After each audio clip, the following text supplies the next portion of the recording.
जय हिंद, नमस्कार। मैं अंबर जैदी स्वागत करती हूँ आप सबका एक बार फिर से हमारे आज के कार्यक्रम में। और आज के इस खास कार्यक्रम में एक बार फिर से हमारे साथ मौजूद है भाऊ तोरसेकर जी। बहुत बहुत स्वागत है भाऊ आपका। जय हिंद, नमस्कार। नमस्कार। नमस्कार भाऊ, पिछले एपिसोड में जो हमने बातें की थी तब से अब तक काफी कुछ हमने बदलते हुए देखा है अभी तक सीजेपी का आंदोलन, और उस पर आपने काफी कुछ बताया था। काफी बड़ा वो आंदोलन हो गया और धर्मेंद्र प्रधान का इस्तीफा भी हो गया। अभी फिर बिहार चुनाव के नतीजे भी आ गए।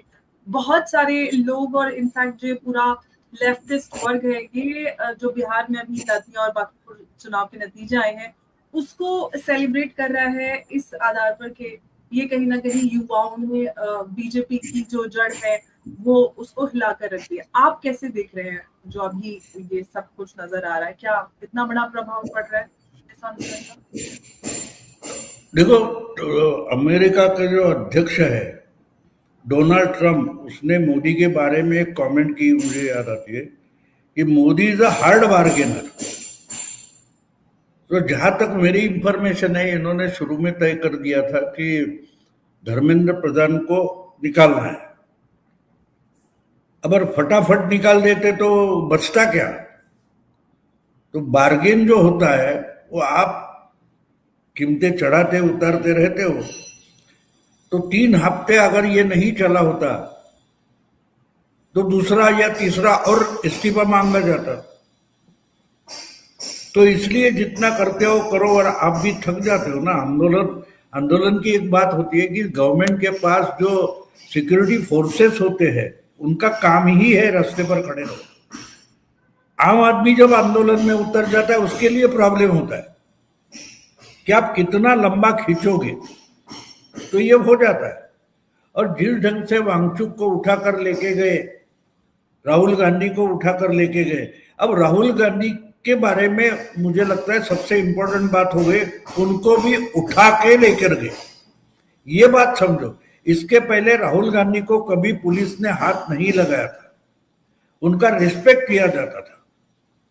ये पहली बार हुआ है कि राहुल गांधी को खाकी वर्दी वाले उठाकर लेके ले, और सिर्फ उठा के नहीं, घसीट कर लेके गए। इसका मतलब समझते हो? एक नई परिपाठी बन गई। इसके बाद कोई भी लखनऊ में हो या जयपुर में हो, कहीं भी खाकी वर्दी वाले राहुल गांधी को उठाकर घसीट कर ले जा सकते। आज तक ये नहीं हुआ था। इसलिए बोलते हैं ना, वो बंदी मुट्ठी लाख की। तो गांधी परिवार से होने का जो फायदा मिल रहा था वो अब खत्म हो गया। और मैं बहुत सारे मीडिया के समझ में कैसे नहीं आया, क्योंकि मीडिया आजकल बस चटपटी खबरें करता है, बाकी खबर तो देते ही नहीं। तो राहुल गांधी को उठाकर लेके गए, उसके बाद उनके एक पांव में जूता तक नहीं था। मेरा ख्याल है बाएं पैर में उनका बूट था और दाया पैर जो था खाली था। अब ये पुलिस जो कोई हवलदार है वो उनको कान में जाकर बोलता है कि भाई ये सरकार हटाओ, लेकिन वही हवलदार उनको जूता पहनने का भी अवसर नहीं देता। अब लॉजिक बोलो कहां है?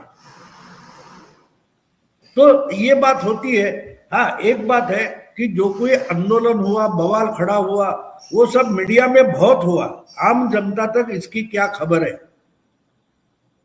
कुछ भी नहीं है।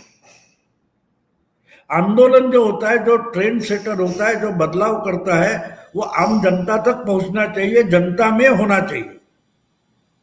ये जो जंतर मंतर पर थे सब लोग, वो खाने पीने वाले भरपेट लोग थे। आंदोलन भूखे पेट से निकलता है,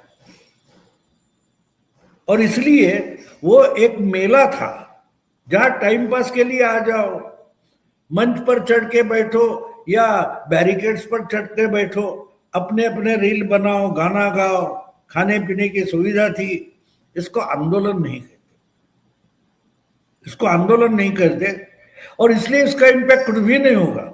हाँ, एक बात मैं मानता हूं, शायद एक चालाकी गवर्नमेंट ने की है कि इसके साथ साथ अगर इतने खुली मस्ती करने को मिल रही है तो 2800 से ज्यादा कुछ लोग क्रिमिनल वहां पहुंच गए, और उनके आराम से फिल्मिंग वगैरह हो गया, रिकॉर्डिंग हो गया। और अब सब पर एफआईआर चढ़ गया। ये तो रिकॉर्ड पर है ना। अब सरकार ने बोला स्टूडेंट पर नहीं होगा, तो स्टूडेंट 15-16 साल का बच्चा है, उस पर कोई रिकॉर्ड तो नहीं मिलेगा। लेकिन जो सीलमपुर वगैरह कहाँ के नामचीन गुंडे जो शाहीन बाग में थे, जो किसान आंदोलन में थे, उससे भी छूटे हैं, वो मिले, वो पकड़े गए। अब उनकी लंका लग जाएगी, दिपके निकल जाएगा। लेकिन इसके कारण सरकार को एक एडवांटेज मिला है। एक बात होती है, हमारे घर में कुकर होता है, मैं हमेशा बोलता हूं कुकर की भाप निकलती रहनी चाहिए। तो अब ये होने के बाद जेएनयू के कुछ डफली गैंग वाले, टुकड़े गैंग वाले वहां बैठे, उसको कोई रिस्पांस नहीं कर रहा है। तो उसमें जो एक नीट परीक्षा का पेपर लीक हो गया, उसका गुस्सा था, वो निकल गया, ऑल इंडिया निकल गया। तो ये जरूरी होता है, ये जरूरी होता है। और इसलिए सरकार, अब दूसरी बात है, इसका कैपिटल करते करते अपोजिशन भी अच्छी तरीके से थक गया। तो अब क्या होगा, अब जो कुछ 10-12 दिन बचे हैं पार्लियामेंट के, उसमें ये अपने सारे बिल बुलडोज करके लेके जाएंगे।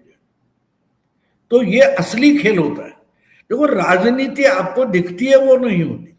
राजनीति आपको जो दिखाई दे रहा है, उसके पीछे कुछ हो रहा है, उसको राजनीति बोलते हैं। जो ड्रामा है, देखो एक ड्रामा हम देखते हैं, फिल्म देखते हैं, तो फिल्म में एक बात होती है, उसकी स्क्रिप्ट लिखी हुई होती है। हमको जिस पर गुस्सा आना है, गुस्सा आता है। वो सास बहू देखकर घर में महिलाएं रोती है, और सीरियल का टाइम खत्म हो गया तो आंखें पूछते और गैस के पास जाकर खड़ी होते, शाम का खाना पकाना है। समझी क्या हो गया? आंदोलन का मतलब एक सीरियल का एक एपिसोड हो गया। और वही जो नाम बार बार लिया जाता है, सास भी कभी बहू थी। तो ये जो जनता पर बच्चे इकट्ठा हुए थे, चिल्ला रहे थे, वो भूल गए कि जो 75 साल का ऊपर बैठा है वो भी कभी बहू था। मोदी जी का पब्लिक लाइफ कहां से शुरू हो गया, आपको याद है? 74 गुजरात का नवनिर्माण आंदोलन, वहां से मोदी जी पब्लिक लाइफ में आए। बाद में आरएसएस बीजेपी का काम करना उन्होंने शुरू किया, लेकिन आए कहां से? नवनिर्माण से आए। तो जेनजी बोलते, उस समय का वो जेनजी था। उस समय 6 महीने से जयप्रकाश नारायण लगे रहे थे बिहार में, लेकिन वो अब्दुल गफूर का रेसिग्नेशन नहीं ले पाए थे। लेकिन चिमन भाई पटेल का रेसिग्नेशन हो गया 1 महीने में। जिन बच्चों में लिया, उन बच्चों में से एक बच्चा है जिसका नाम नरेंद्र मोदी। तो ये समझना जरूरी होता है। हमारे यहाँ क्या हो गया, मैं हमेशा बोलता हूँ कि हमारे जो जर्नलिस्ट बने आजकल, वो सिविक्स पढ़े, हिस्ट्री ज्योग्राफी नहीं पढ़े। इसलिए वो सिविक जो होती है थियोरी होती है, लेकिन वो थियोरी कहां से निकलती है? जिस ज्योग्राफी पर इतिहास घड़ता है, हिस्ट्री होती है, उससे जो रूल्स निकल कर आते हैं उसको सिविक्स बोला जाता है। तो ये 90% 100% सिविक्स पढ़े हैं, लेकिन इनको कोई हिस्ट्री और ज्योग्राफी मालूम नहीं है। इसलिए जमीन पर नहीं होते, किताब में होते। तो ऐसे आंदोलन से कुछ निकलने वाला नहीं है। हाँ, कानून वगैरह तो कर दिया उन्होंने, अब जो फंसे हैं उनको निकालने के लिए आंदोलन करना पड़ेगा। करो करो, कोई बात नहीं। और दूसरी बात ये भी है कि जो लोग, मैंने बोला ना अभी कि ज्योग्राफी नहीं देखते, और ज्योग्राफी पर जो घटना हो रही है वो नहीं देखते। ये भूल गए कि 2 साल पहले अगस्त 24 बांग्लादेश में कुछ हुआ था, और मैं तब से बोल रहा था कि इसका इम्पैक्ट भारत के हिंदुत्व के आंदोलन पर होगा। उसके बाद हरियाणा का चुनाव हो गया, लगातार क्या हुआ हम देख रहे। अब ये सब चल रहा है, इसी वक्त जेनजी की गवर्नमेंट जो नेपाल में बैठी है, उसकी हालत देख रहे हो। नेपाल चिल्ला चिल्ला कर बोल रहा है भारत को कि भैया जेनजी आएगा तो ऐसा होगा, समझे?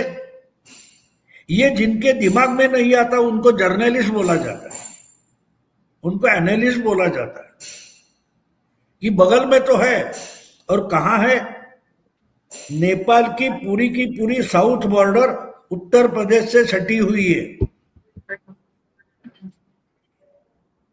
तो ये सब नहीं देखे। हाँ, बाकीपुर दतिया दतिया बोलते रहेंगे। पूरा विपक्ष उसी की बात कर रहा है, प्रशांत किशोर की विजय को इतना सेलिब्रेट कर रहे हैं, काफी ज्यादा इस पे चर्चा हो रही है पूरे विपक्ष में। बिल्कुल है। देखो, प्रशांत किशोर की जीत इंपॉर्टेंट इसलिए है कि उसमें आरजेडी की खटिया खड़ी हो गई, लालू का जमाना खत्म। अब बिहार की राजनीति में नया चेहरा उभरा है।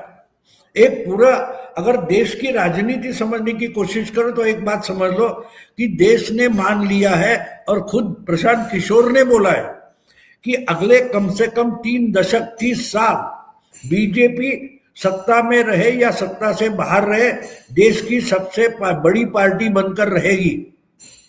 ये बीजेपी आई कहां से? 3-4 राज्यों में थी, होते होते नेशनल पार्टी बनी है।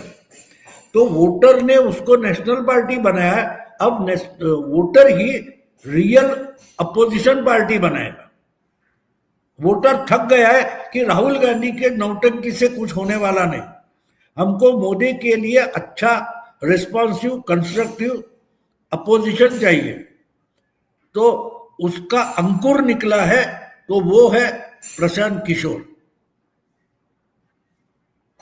अब स्टेट से निकलकर अपोजिशन खड़े होता जाएगा और जो ट्रेडिशनल अपोजिशन पार्टीज है वो खत्म होते जाएंगे। आप देखो, उद्धव ठाकरे कहाँ है, शरद पवार की पार्टी कहाँ है, ममता की हालत देख रहे हो, अखिलेश की हालत बहुत जल्दी वही होने वाली है। सिर्फ कांग्रेस नहीं, क्षेत्रीय अपोजिशन जो पार्टियां हैं उनकी हालत देखो तो पता चलेगा कि प्रशांत किशोर का इंपॉर्टेंस क्या है। प्रशांत किशोर एक अपोजिशन का नया चेहरा बनकर उभरेगा। और ये सबसे बड़ा संकट बीजेपी पर नहीं है, ये सबसे बड़ा संकट क्षेत्रीय और नेशनल अपोजिशन पार्टी पर है। लेकिन ये बात हमारे इंटेलेक्चुअल को समझने में और 4-5 साल लगेंगे। 29 के बाद बोलेंगे वो प्रशांत किशोर का था ना।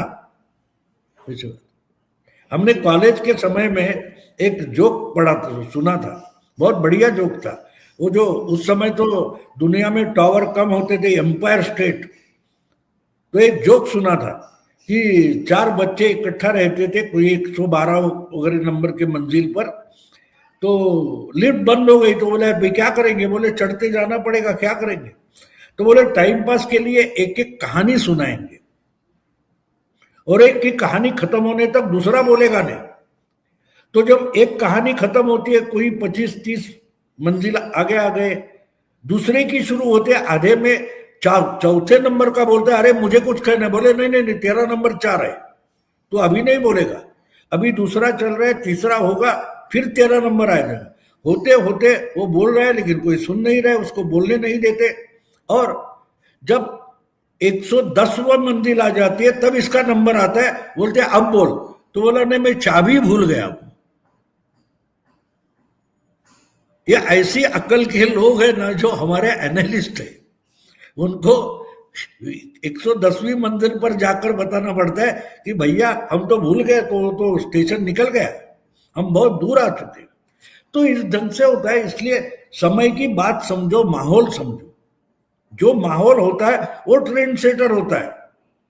ये जो अभी बंकीपुर में हुआ, दतिया हुआ, वो ये ट्रेंड सेटर नहीं है। और खुद प्रशांत किशोर ने बोला है कि सरकार तो नहीं बदलेगी। और उसने बीजेपी के जो नाराज वोटर है उनको बोला अरे यार मुझे वोट दो, सरकार तो बदलने वाली नहीं है, लेकिन तुम तो नाराज हो ना। तो ये बात होती है, बहुत सारी चीजें समझना जरूरी होती है। एक बात पिन पॉइंट करोगे इस कारण से तो वो नहीं होता। लेकिन भाव जो आपने अभी इसके पहले बहुत अहम बात कही थी कि इसके जो दिख रहा है उसके पीछे की राजनीति जो है वो समझना बहुत अहम होता है। हमने देखा कि परिसीमन बिल को लेकर राहुल गांधी ने कहा कि इसको रोकना बहुत जरूरी है, सरकार को परिसीमन बिल पर पारित नहीं करने दिया जाना चाहिए।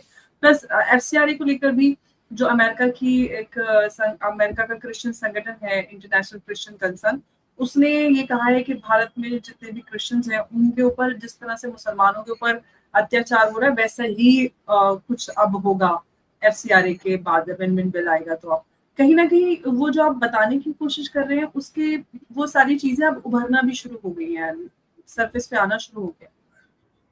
नहीं, ये देखो बुलडोज करके लेके जाएंगे। उन्होंने जितनी संख्या आवश्यक है उसका गणित तैयार किया हुआ है, उसका गणित तैयार किया हुआ, इसलिए इन्होंने पहले 2 हफ्ते इनकी एनर्जी वेस्ट करने दी उनको। मुझे याद है जब गावस्कर बैटिंग करता था तो गावस्कर के सामने बड़े बड़े ऑस्ट्रेलिया के फास्टेस्ट बॉलर होते थे। गावस्कर 3-3, 4-4 ओवर सिंगल रन भी नहीं निकालता था, लेकिन आउट नहीं होता। अब 4 ओवर डालने के बाद बॉलर भी थक जाता है, उसकी ऊर्जा कम हो जाती है, बाद में गावस्कर उनको ठोकता था। तो मोदी शाह समझने के लिए गावस्कर भी समझना पड़ता है कि इनके ट्रिक्स क्या है। आपको याद है 370 जो लाया वो कब लाया था? मानो सेशन खत्म होते होते 2 दिन के लिए एक्सटेंशन ले लिया और ले। तो मोदी शाह को पहले समझो, उनको हराना कोई मुश्किल बात नहीं, वो भी इंसान है ना, उनको हराना कोई मुश्किल बात नहीं, लेकिन हराने के लिए उनकी टैक्टिक समझना पड़ता है। ये कहां चालाकी करेंगे ये भी समझना पड़ता है। लेकिन इनको देखो, हम ताश के पत्ते खेलते हैं तो हर एक को पत्ते डिस्ट्रीब्यूट होते हैं। माना कि आपके पास इक्का है, तुरुप है, क्या जो कुछ है, सामने वाले के पास उतने नहीं है, लेकिन उसके पास पत्ते हैं। और ताश के पत्ते खेलने में आंकड़े या महत्वपूर्ण पत्तों का इंपॉर्टेंस नहीं होता, आप किस ढंग से चालाकी से खेलते हो। और ये बात मैं आज नहीं बोल रहा हूं, मैं 2024 के चुनाव के नतीजे आने के बाद बोला था मैंने कि मोदी के लिए 240 वगैरह आंकड़े का कोई इंपॉर्टेंस नहीं। Modi means majority. जो अपनी दिमाग से पॉलिटिक्स खेलता है, दिखावे के नहीं। ये बाकी के है ना, वो कैमरे में फ्रेम में बैठने के लिए राजनीति करते हैं। अब जो कुछ वो कौन है, पप्पू यादव ने जो कुछ किया, ये दिखावा अच्छा है, खबर बनती है। जाते जाते टाइम पास मैंने एक बार बोला था कि राहुल है तो क्या बोलते हैं उसको, आपने बोला था नमकीन है, मोदी है तो नमकीन है। तो वैसी बात है, ये चटपटी खबरें बनाते हैं, लेकिन पॉलिटिक्स निकलता कितना है उसमें? नहीं निकलता है। तो आपको पॉलिटिक्स में इन रियल सेंस जाना पड़ता है, आपको अल्टरनेटिव देना पड़ेगा। अगर अल्टरनेटिव नहीं दोगे तो क्या करेंगे आप? देखो, एक बात होती है, मैंने यशवंत देशमुख को कहीं सुना था कि हमने सर्वे किया, लोगों को पूछा भाई सबसे अहम मुद्दा क्या है, तो बोले बेरोजगारी अहम मुद्दा है। लेकिन यशवंत देशमुख बोला ये आधा सवाल है, आधा सवाल है। उसको ये पूछना चाहिए कि बेरोजगारी का सवाल सॉल्व कौन करेगा, समाधान कौन करेगा? तो बोले हमने पूछा है तो 29 में से 27% बोलते कि मोदी सॉल्व करेगा।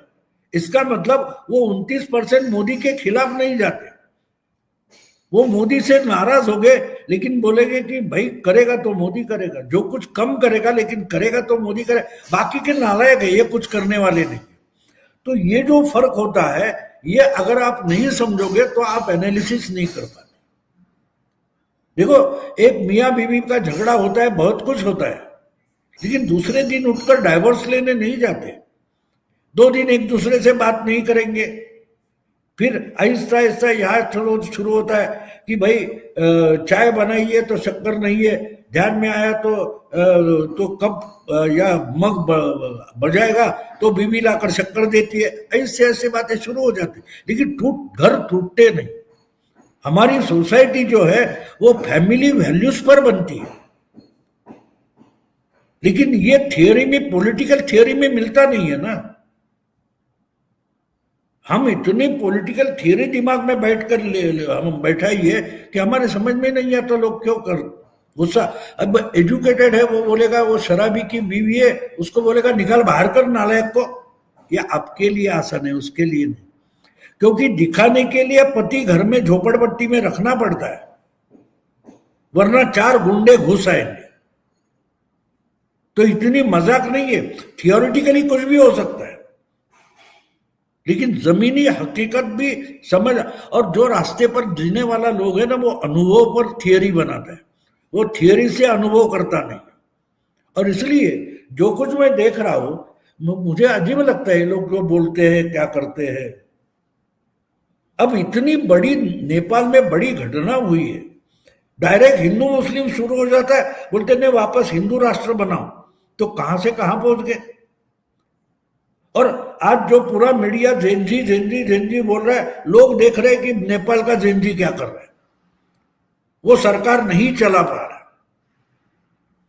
एक बात होती है, आपको अल्टरनेटिव विकल्प क्यों लगता है कि भाई ये गलत है, ठीक है, लेकिन करना क्या है। ये पानी गटर का है, इसमें मिलावट है, उसमें ये है वो है। अरे प्यास लगी है, करूं क्या बोलो।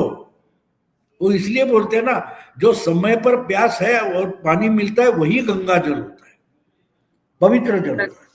तो बात वो समझ लो, लोगों को आपको अल्टरनेटिव देना पड़ेगा, ना कि थिएट्रिक्स देकर आप सरकार बदलाव करेंगे।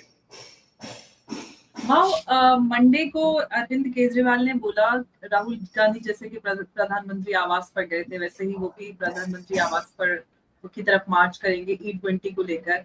आपको क्या लगने वाला है, केजरीवाल का क्या हवाला होने वाला है इस बार? वो राहुल गांधी से इंस्पायर्ड लगते हैं, सभी में वोट लगी हुई। नहीं, उसको दुख है कि नई आइडिया तो मैं निकालता था, ये इसने तो अब ये उसकी नकल करने लगा, ये उसकी नकल करने लगा है ना, क्योंकि इनके पास आइडियाज भी नहीं है। वो सिक्योरिटी जोन है, आपको उधर पहुंचने नहीं देंगे। राहुल गांधी ने एक चालाकी की थी, उसको जंतर मंतर से नजर हटानी थी लोगों की, तो वो वहां जाकर लेट गया। अब वरना वो तो सिक्योरिटी जोन है, इसकी पैदाइश सिक्योरिटी जोन में हुई है। तो प्राइम मिनिस्टर के घर के आसपास के इतनी अकल नहीं थी, उसको घसीट कर लेके जाएंगे, उसको मालूम था। लेकिन उसको थिएट्रिक्स करने, आप राहुल गांधी को हाउस में देखो, कहीं मंच पर देखो, वो थिएट्रिक्स ज्यादा करता है, कंटेंट कुछ भी नहीं, कंटेंट कुछ भी नहीं। एग्जैक्टली मैं देख रही थी उनका अभी 3-4 दिन पहले का भाषण, तो मतलब पॉज ज्यादा ले रहे थे, क्या बोलना चाह रहे हैं, भूमिका ही बनाया जाएगा, कुछ समझ में नहीं क्या जा रहा है। नहीं, मुझे तो अपोजिशन में बैठे बाकी सारे नेता लोग गणमान्य उनकी मुझे बहुत सिंपैथी है, दया आती है। हमारे ससुर थे, उन्होंने मुझे एक बड़ा मंत्र दिया था, बोला जिंदगी में कुछ भी कर, लेकिन मूर्खों के हाथ के नीचे काम नहीं करना। ये हमारे ससुर ने बोला। वो बड़े टीचर थे, प्रिंसिपल थे वगैरह वगैरह, लेकिन उन्होंने एक बढ़िया बात कही, पैसा कितना मिलेगा, क्या मिलेगा, काम क्या है छोड़ दे, लेकिन बेअक्ल के साथ काम नहीं करना, क्योंकि वो दिमाग खा जाएगा, तुम्हारा है नहीं, वो भी दिमाग खा जाएगा। तो आज विपक्ष की हालत हम इसलिए देख रहे बुरी, क्योंकि राहुल गांधी इनका सरगना बैठा, अपोजिशन लीडर बना बैठा है। तो मुझे याद है 2024 के चुनाव के बाद जब रिजल्ट आ गए थे, तब मैंने वीडियो किया था कि भले बीजेपी बहुमत हार गई है, लेकिन खुशी की बात देखो, राहुल गांधी विपक्ष का नेता बनेगा, यानी ये विपक्ष को टोटली फेल्यूर करके दिखाएगा। आज अपोजिशन यानी राहुल गांधी को कोई सीरियसली लेता नहीं है, लेकिन विपक्ष को लेना पड़ता है, क्यों, उनको जो नहीं चाहिए उसको बिठाया। अब अपोजिशन लीडर खड़ा हो जाता है तो बाकी पार्टियों को चुप रहना पड़ता है। जैसे प्राइम मिनिस्टर खड़े हो जाएंगे तो बाकी ट्रेजरी बेंचेस वालों को बोलने को नहीं मिलेगा, वैसे ही अपोजिशन लीडर खड़ा हो जाता है तो बाकी अलग अलग पार्टियां होगी, लेकिन अपोजिशन ऑन हिज फीट।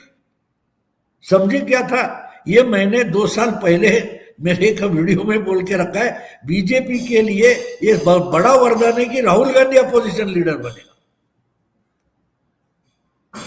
तो ये बात होती है, इसलिए इनका कोई भविष्य अपोजिशन में नहीं है इन पार्टियों का।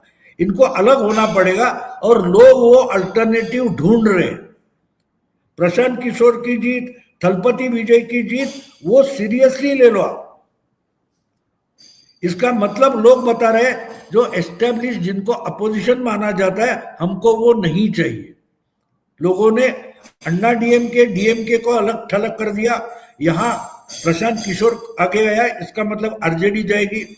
यहां मेरा ख्याल है वो कौन है, चंद्रशेखर आजाद है ना जी, वो शायद यूपी में बड़ी बाजी मारेगा।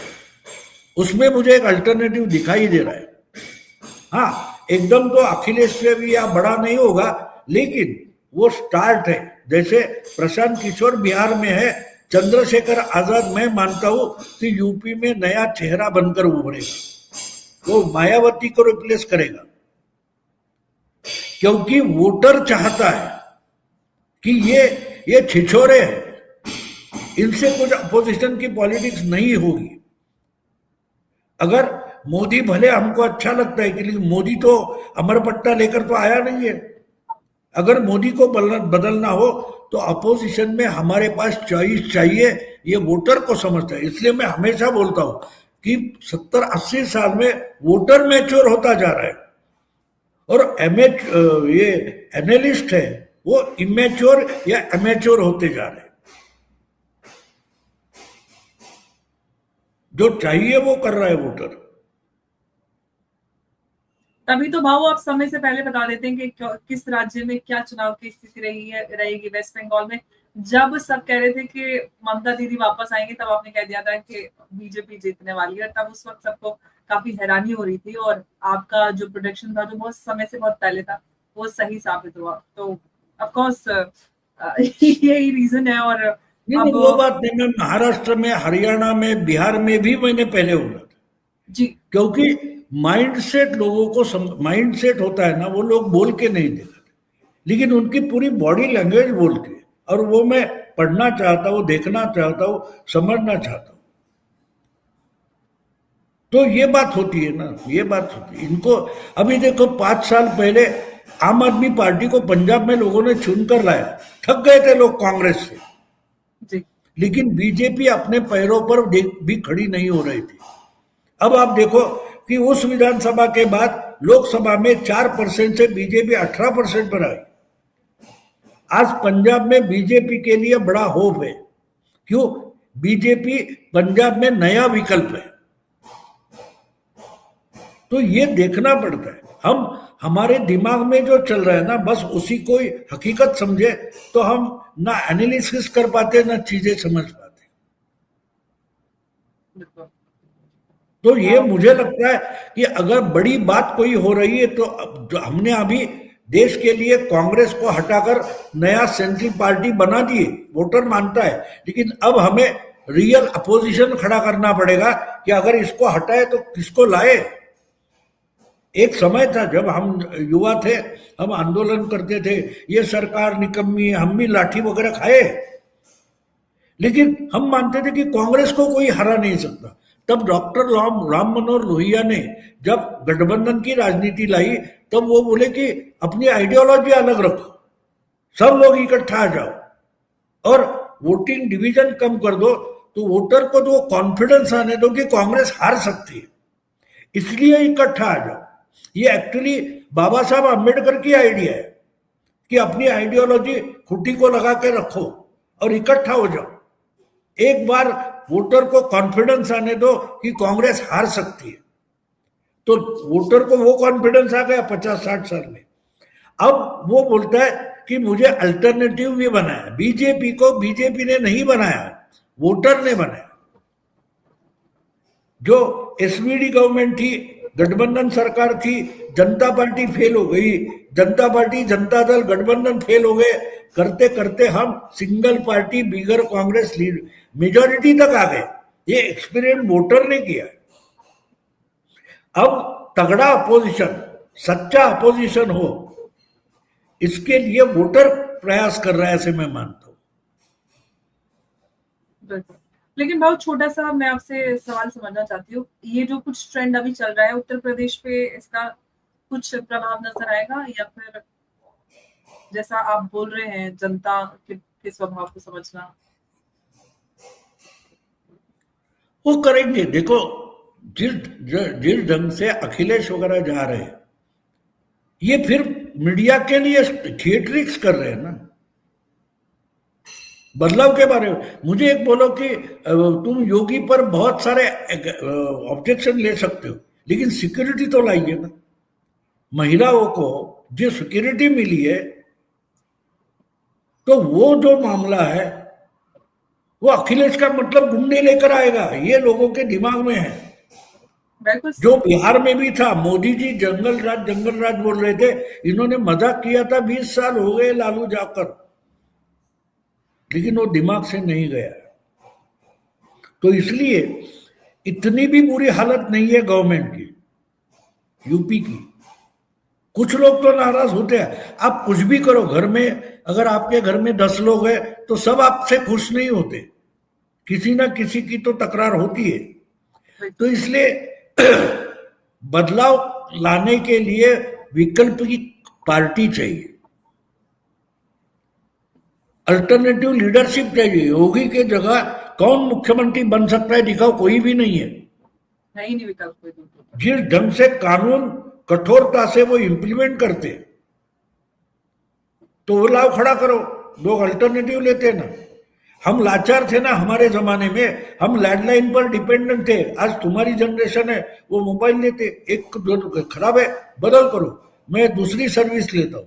वो हमारे लिए नहीं था। आज के लोगों के पास वो है तो लोग बदल करते हैं। तो इसलिए विकल्प की डेमोक्रेसी में जरूरत होती है, और वो जमाने से जुलती मिलती होनी चाहिए, जरूरतों से जुलनी चाहिए, उसका जुगाड़ होना चाहिए। वो नहीं दिखाई दे रहा अपोजिशन। ये पुराने जमाने के लोग हैं। जैसे तुमने देखा होगा कि कई शादी है, अमुक है, 80 साल के हमारे जनरेशन की बूढ़े या बुढ़िया आती है, वो बोलते ये क्या बच्चियां नाच रही है। हमारे जमाने में नहीं होता था, समझे? तो आज का जमाना है, वो जिस ढंग से जीना है, तो आप नहीं होते तो आप मिसफिट हो जाते हो। तो ये अपोजिशन पार्टियां जो है ना, वो मेंटली बुढ़े हो चुके हैं, उनके पास नई आइडिया नहीं है। ये कोई कॉकरोच, उनका तरीका गलत है, सही है, बाजू में रखो, लेकिन इन्होंने इस्तीफा तो लेकर दिखाया ना कम से कम। क्यों नहीं बाकी राहुल गांधी इतना नाटक करते, क्यों नहीं पॉसिबल होता? क्योंकि तरीका आउटडेटेड है। और मुझे याद है कि उस समय 77 में राजनारायण का भाषण मैंने सुना था तालकटोरा स्टेडियम में, युवा जनता युवा वगैरह करने थे।